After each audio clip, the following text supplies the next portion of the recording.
Good afternoon, church. It is not the morning like I am used to. It is really good to be here. It is so good to be here. Obviously, my name is Diesl Chavez, it's right there. And I am going to University of North Texas studying psychology. It's great. My major is easy, I love it. But I work as a part-time intern up in the north. And actually, the north is here with us today. North. And it's really good up there. And my family's here as well. I got my grandparents from Florida and my grandma on my dad's side. So it's great to be here. Life is good. UNT it's thriving. Like, it's doing really well. And it's fun to see our community grow, especially since I'm part of that kind of workforce of, doing Bible studies and Bible talks and things like that. And it's really fun, and we've had two baptisms this semester. We've had Eduardo and Riley, and I don't know if either of them are here. Riley might be here, but I know Eduardo's in Nacogdoches, so. But we're also going to have one more baptism today after service. We got Nora. Come on, stand up. Yeah. I said stand up. Yeah. So we're going to have another baptism. But I think that just demonstrates how God is moving in the north, at least at UNT and TWU. I'm so blessed to have that opportunity to be up there. But I was asked today to come and share a lesson I learned from my semester by Jacob Bartlow, the spectacular Jacob Bartlow. He asked me to come and share a lesson that, as an intern, specifically intern things I have learned this semester. Wow, there's a lot of people looking at me. Okay. So to give you context on my semester, I first need to tell you a little bit about my summer. It was tough, we'll just say that. I had some situations not go as planned, and those hit, and a brother that we had baptized last spring just disappeared. He just didn't text anybody. We don't know where he is now. We're praying for him, but he was so excited about our ministry, and he's just gone. We don't know where he is. And then I also worked at U-Haul in that amazing heat, and that Texas heat we all know and love. It's great. No, it was not. It was very difficult. So I was just tired, and things were not going the way that I thought they would, and I was going through it, basically. The summer felt way too long. It was bad. And I prayed and I asked God, and I'm like, why haven't you answered my prayers? Why did this guy leave? Why did this relationship, this situation not work out? Why is this job so sucky? I was just tired of feeling all this discomfort and pain, and it felt like nothing good was happening. And then so I struggled to be joyful over the summer, and it was something where I was not doing well, I guess. And then a brother that I baptized back in May called me out. And he said, Diesl, the Bible kind of says to be joyful always, and you're not really doing that. And I was like, dang, okay, I gotta be joyful, I guess. And so I really started getting into this mindset of, okay, even though I still don't have any answers of why things are going the way they are or why I feel this way, I gotta be joyful. ICMC came a week later, and because of the lessons, the worship, and my amazing brothers from across the country that were all there with me, I was so encouraged. And I started to be joyful again, build that back up. I came home on a spiritual high like no other, like I had never felt before. I was so excited. I was like, yeah, let's go. And so I applied the day I got back to be an intern with the North, which I had dreamed about for years of doing that, as well as a thing called the GSI program with Hope Worldwide, which is a global service intern. If you know about the Hope trips and going and serving, I would lead those. That's been a dream for over 4 years now. That's wild. And I applied for both. I was excited. And then I got both. And I got put into both of those programs.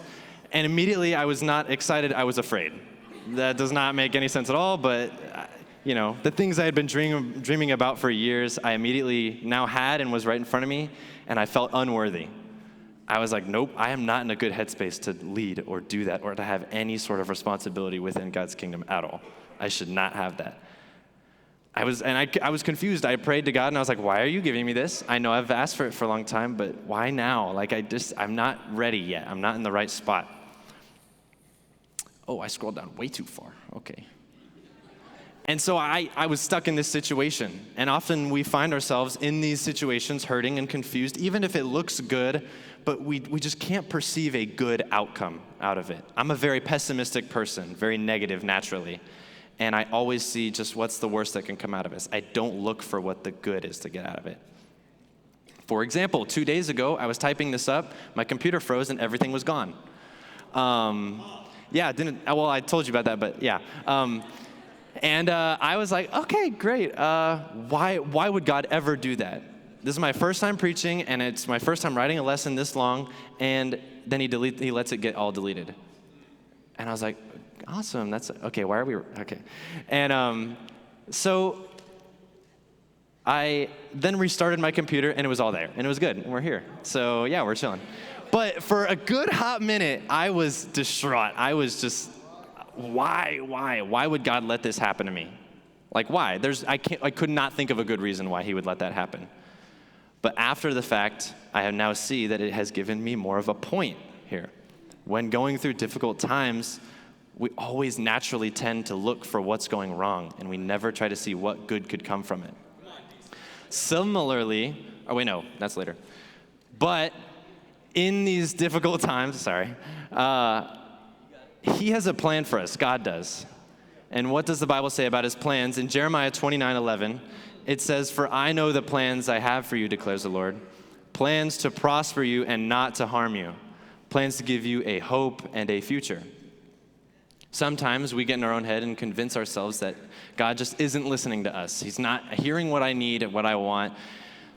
But it's the other way around. We aren't listening to him. He already has a plan set out for you. When you were born and when he made you, he had in mind everything you were going to do. We just keep trying to go off and do our own thing. We just need to step back and listen to him, even if it hurts. Let's turn to the story of Joseph's brothers in Genesis 50, starting in verse 15. And it starts, and to give context, the whole area is in a big famine, and this is after Joseph's brothers sold him into slavery. Joseph went all through all the trials and ordeals he did in Egypt, and now he's the head of everything, pretty much, right? It says, when Joseph's brothers saw that their father was dead, they said, "What if Joseph holds a grudge against us and pays us back for all the wrongs we did to him?" So they sent word to Joseph saying, "Your father left these instructions before he died. This is what you are to say to Joseph. I ask you to forgive your brothers the sins and the wrongs they committed in treating you so badly. Now please forgive the sins of the servants of the God of your father." When their message came to him, Joseph wept. His brothers then came and threw themselves down before him. "We are your slaves," they said. But Joseph said to them, "Don't be afraid. Am I in the place of God? You intended to harm me, but God intended it for good, to accomplish what is now being done, the saving of many lives." Joseph's brothers could not fathom the possibility of a good outcome. They literally did maybe the worst thing you can do to another human being besides killing them, selling them to another human being, and forgot about him, never heard of him again, until they knew that he was in the position to, in Egypt to go give them food. They literally could not see an outcome where Joseph would want to help them or where he would be kind to them.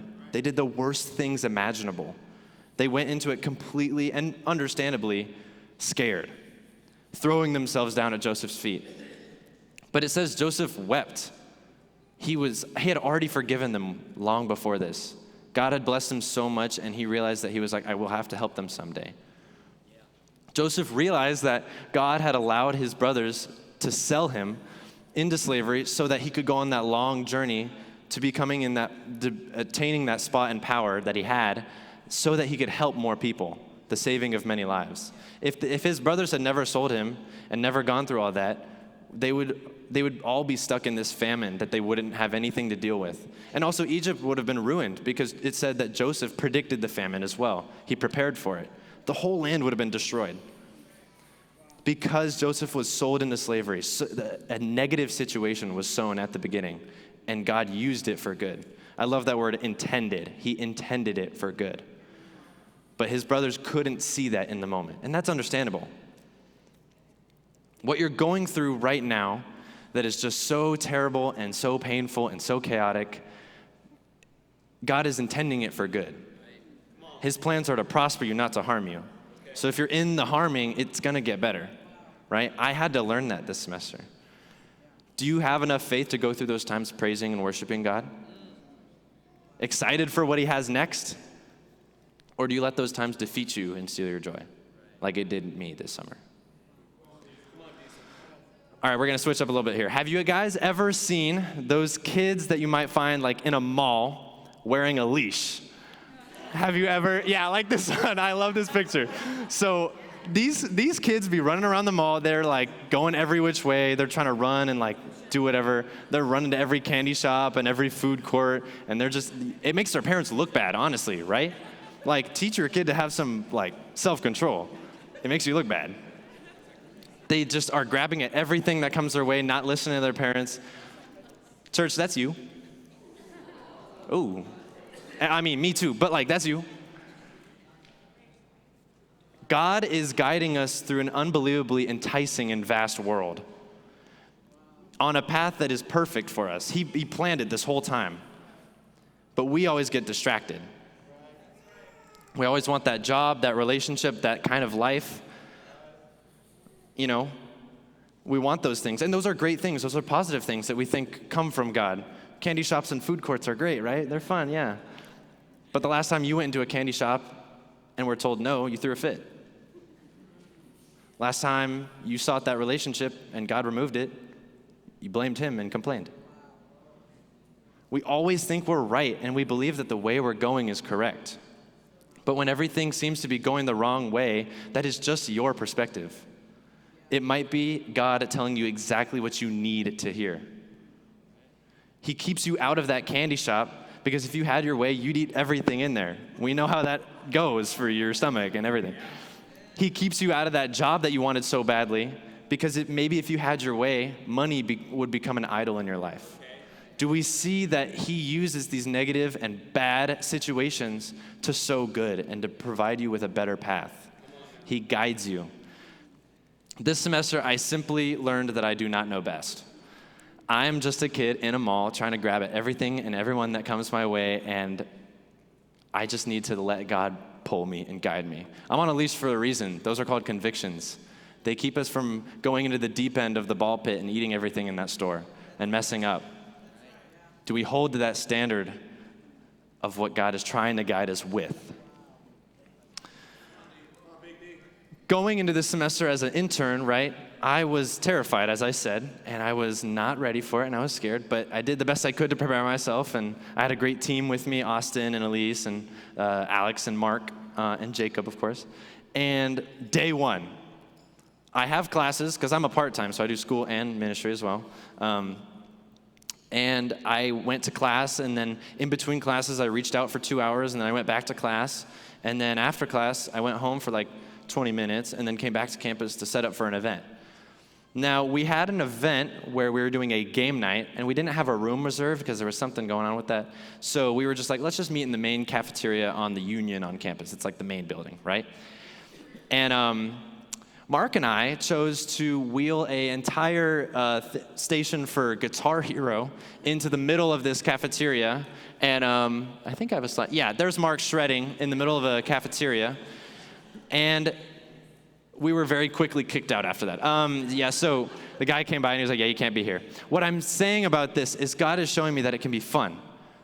Right? The life that I was scared of like, it's going to be intense all the time. I'm going to be scared. I have to reach out every couple seconds of my life.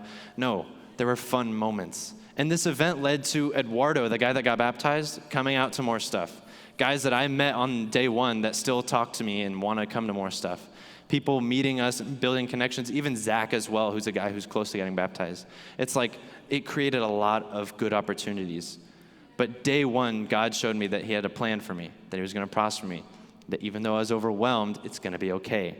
And he made it fun.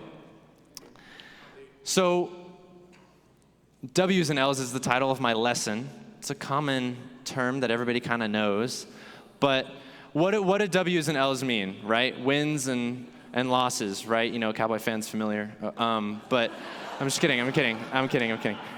But let me tell you, with God, there are not wins and losses, but rather wins and lessons, okay? Do I need to say it again? Okay, with God, there are not wins and losses. There are wins and lessons. With our salvation, with the guarantee of heaven and eternal life, nothing bad that happens in our life is a loss. We simply have something better to look forward to. Okay? Winning is God giving you everything you wanted and prayed for and thought was good for you, and yay, that's him letting you go into that candy shop and get what you wanted. Those lessons are God giving you what you needed. Maybe something you even prayed not to happen. Okay?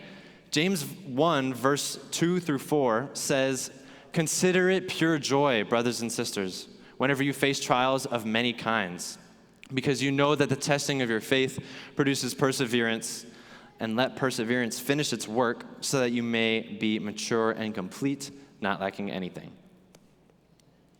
In the past, I used to get depressed and doubtful when things didn't go my way, because I was so focused on what went wrong or what God isn't answering or why he's not hearing me or where he's at, when really I should be focusing on what can I get out of this, right?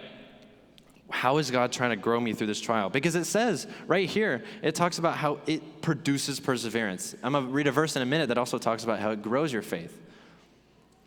I should be focusing on what God is trying to teach me, even if it sucks, even if everything is going wrong and life is bad. What is God trying to do with this? What positive outcome can come from this?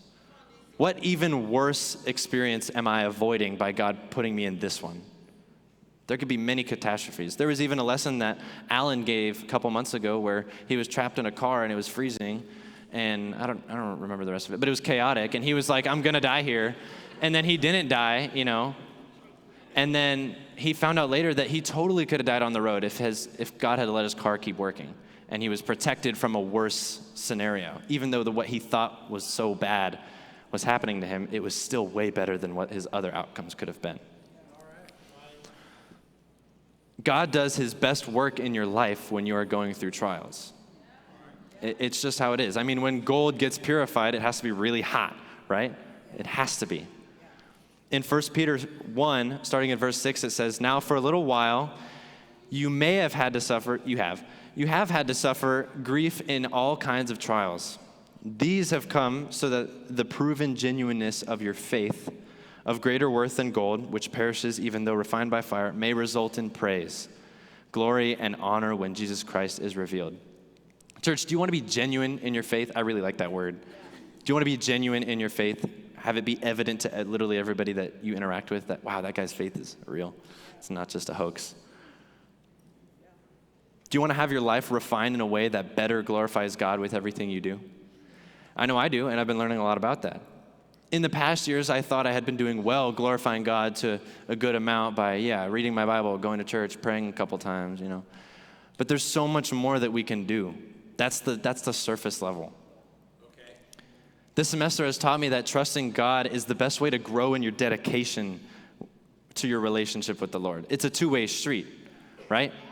Us putting in a lot of effort after he has put a lot of effort into us creates this amazing bond that makes you feel truly connected. In the summer, I felt completely lost and disconnected. When I stepped back and I tried to reinstill my focus and my trust on God, I felt very connected to him again. Imagine you're listening to a friend talk about something very painful and difficult in their life. They're just distraught. Something really bad happened to them, or they're trying to figure out some situation that's dramatic or whatever, right? It's just, they're like on the edge of tears. They're like, I don't know what to do here. They don't have the answer. And you just listen for a little while, and then you wait for them to finish, and then you kind of go, oh, what about this? And you provide a solution. You provide a way that you can help, that you can fix it for them. And they look at you, and they say, oh, that's a really good idea. I trust you. I trust you fully. I'm going to go with that. Let's do it. How much confidence would that give you if somebody that you love was like, I fully believe you, I trust you? Mark, my roommate, has this thing with another friend in LA where his friend has full veto power in his life. He can say no instantly to anything that Mark thought he wanted to do because Mark trusts him that much. I don't know how I feel about it. I would not give that to these guys. I'm just kidding. But it's so cool to see that kind of connection. And when you give advice to somebody or have a plan for somebody and they take it and it succeeds and you knew it would succeed, that fires you up. That's how God feels about us. He loves us initially, and he made us, and he wants a relationship with us. But when we don't follow his path, he's kind of like, okay, yeah, I'll watch you just struggle and keep failing. But when we just step back, wait for what he's trying to show us, and then follow exactly that, it even motivates him to boost us up more and encourage us more. That is how God feels when we just let him help. When even though he knows, listen, you got to go through this, because when you go through this, you'll feel better. You will be better after this.